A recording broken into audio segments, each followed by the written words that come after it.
Okay, good morning, Fockers. Right, so here we are. I was going to give it 3 days, but 2's more than enough watching you guys bumping around like you're in the dark, okay? All I asked for was an explanation for the eclipse, right? To see if you knew what you were talking about. We had a few, not bad, but without the 8 minutes and 20-second delay. There was one that said, the moon and the sun and earth need to be directly in line. But I said, dude, what about the delay? I understand that they have to be in line.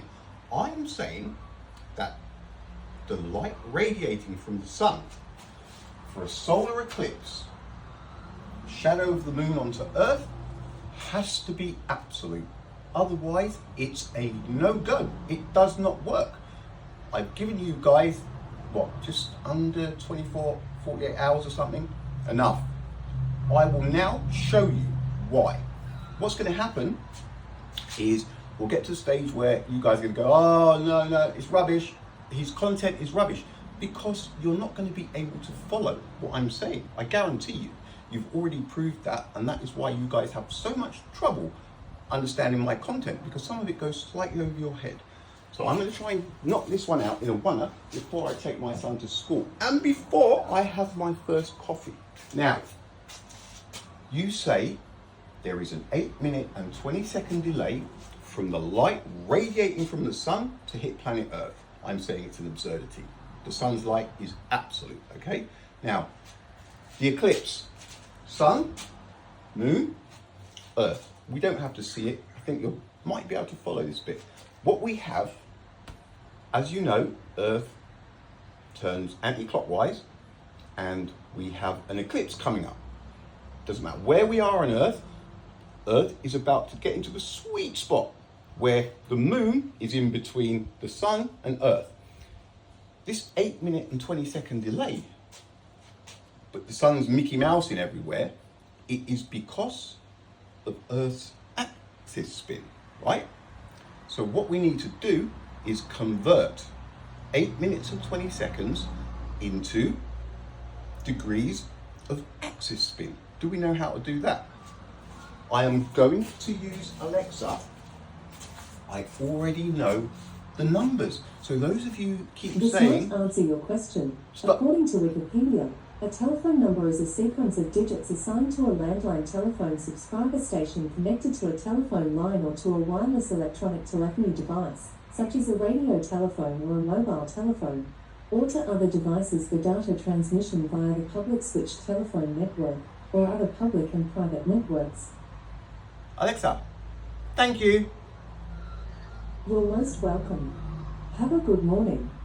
You too, chica. What we have... I'm going to have to ask her a question. Remember, this is not for my benefit because I already know. All right? So what we do, we have 8 minutes and 20 seconds, don't we? 8 minutes and 20 seconds.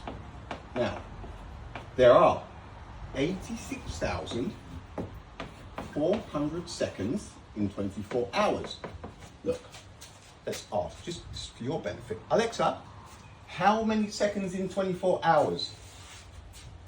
24 hours is 86,400 seconds. Tick. We have 8 minutes and 20 seconds. If you crunch the numbers, I know some of you aren't too good at that, you'll get 500.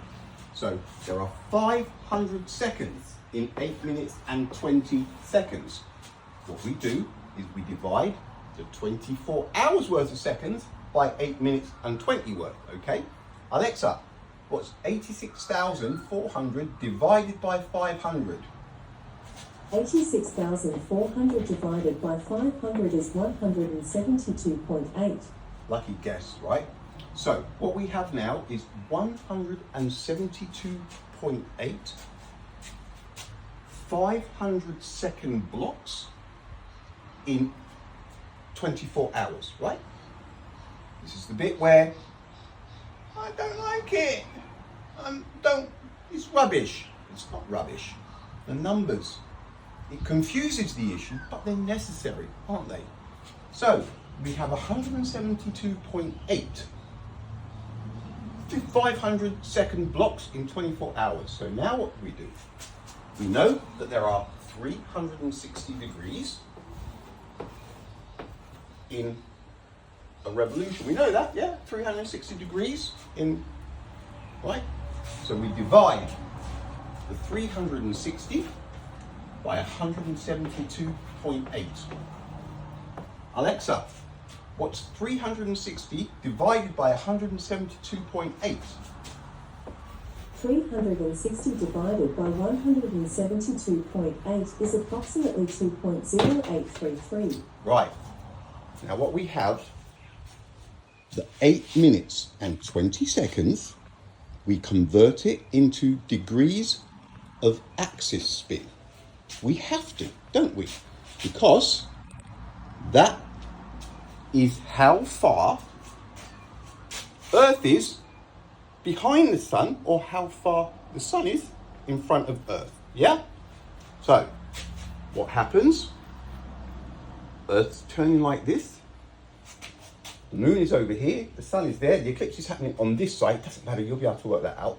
So, what happens is, boom! A packet of photons, or salt lunar crisps, has just left the sun.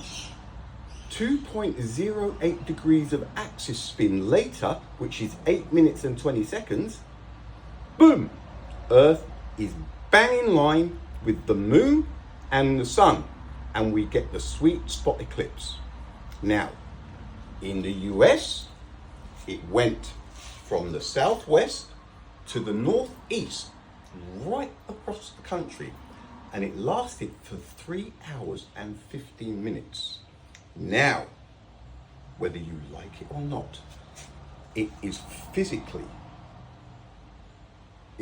impossible that Earth stayed 2.08 degrees of axis spin behind the sun, with the moon in between the two, for 3 hours and 15 minutes. It is physically impossible, because as Earth spins, the sun moves away. It starts to drop in the horizon. It does not stay ahead enough for Earth to constantly be behind it. Do we see where we are now? It is physically 100% slam dunk, physically impossible for the eclipses to play out the way they do, with a Mickey Mouse finite speed of light of 299,792,458 meters per second. You saw the eclipse in the US, all the other eclipses everywhere across the world.